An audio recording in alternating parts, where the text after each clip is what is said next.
Hey everyone, welcome to Movie Marathons HQ, where we do movie marathons connected to new releases, and we enjoy and review some of our favorite movies. This video is part of the Avengers Doomsday movie marathon, where we watch one movie every week as we prepare for the release of Avengers Doomsday in December 2026. Today we are reviewing X-Men Origins Wolverine. Released in 2009 and directed by Gavin Hood, this was the first movie after the X-Men trilogy, and also the first and last movie in an attempt to do some origin movies for some of the X-Men characters. This movie was not well received, and so they abandoned the idea of doing a Magneto origin movie. Luckily, some of the elements of that screenplay made it into the screenplay for X-Men First Class, which we have already reviewed as part of this movie marathon. Overall, while I do recognize that this movie has a bad reputation and it was poorly received, I really don't think it's that bad. There are some choices that were made that sink the whole movie, but it's not without redeeming qualities. For positives, I have the revenge story and some of the action scenes. For negatives, I have the CGI, the last 30 minutes of the movie, and the lack of continuity. The first positive that I'll share is that this is a revenge story. This is going to include spoilers, so you've been warned. But the movie starts off with Logan and Victor learning that they are half-brothers and then forging a bond over their young mutanthood that gets stronger and stronger, and then they eventually join these armies, and they've got this history across all these wars, and it's a really cool montage. Then they join this Black Ops team, Special Ops thing, and they start doing some morally ambiguous things, which splits them. Logan decides he can't do it anymore, but Victor says it's better than the alternative. So they have this moral dilemma that splits them. Then they come back together with Victor killing Logan's girlfriend at the time. So then this revenge story goes, and Logan goes more and more into this revenge, where he'll stop at nothing to get his revenge on Victor. Then as the movie progresses, you understand it's not all of what it seemed, and they were both kind of set up against each other. It's just a cool revenge story. I don't love how it resolves in the end, which we'll get into in the negatives, but I think for most of the movie, I was into this revenge path that Logan was on. The second positive that I'll mention are the action scenes. I think there's some good action in this movie. There's some that's dumb and doesn't work, and the stuff that does work is pretty fantastical, but I think it's great. Agent Zero flipping around, shooting his guns in ways that don't seem physically possible, it's just cool. The scene where we get introduced to Wade Wilson as he's spinning his swords so fast that he can block and ricochet machine gun fire. Look, I don't get it, but it's cool. Wolverine throughout this whole thing is essentially punching people with steak knives attached to his hands. It's really just a close combat kind of skill set that he has, but he looks cool while he's doing it.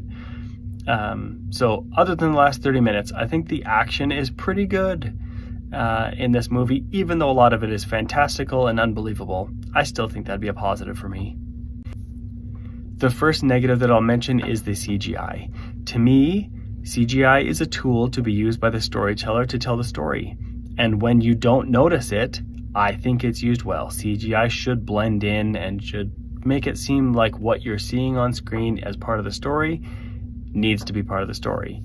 However, in X-Men Origins Wolverine, lots of the CGI is very noticeable, and it really takes you out of the scene and takes out some momentum. Particularly the choice to make Wolverine's claws CGI just looks terrible. It doesn't work in hardly any scene. It's distracting. It feels like those things are just floating.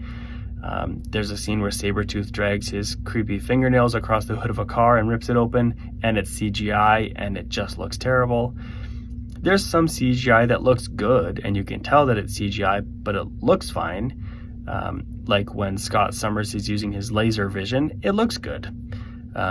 But the choice that they made to use CGI for the claws and for so much of this movie is a real negative for me.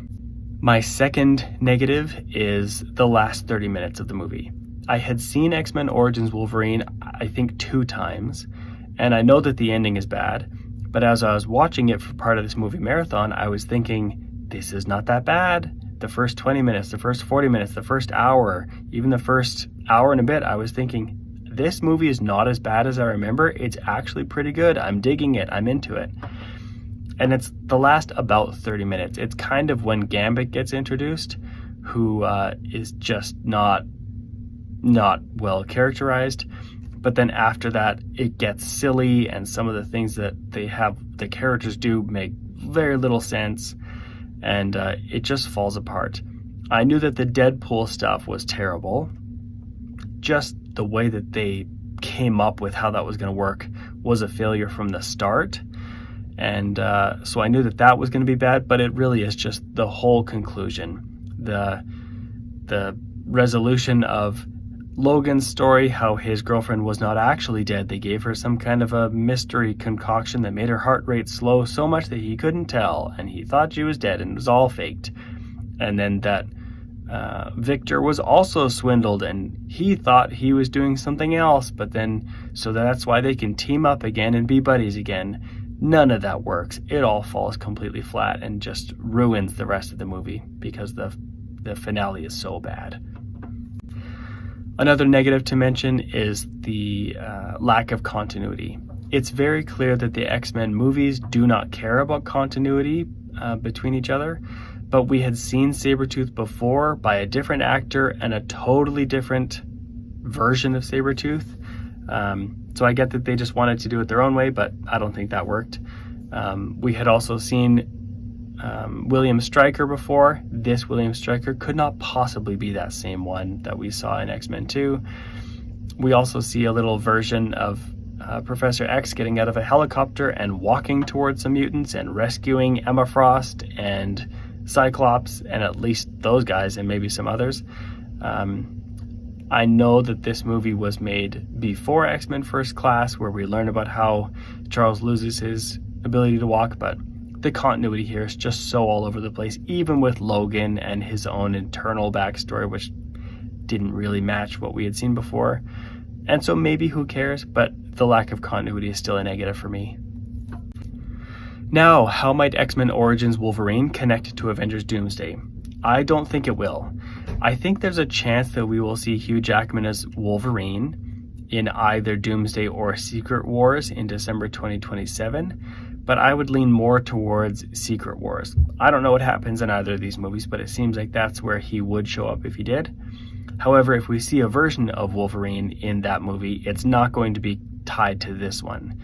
The version of Wolverine that we meet in Deadpool and Wolverine is not this one. It's from a different universe who let down his entire world.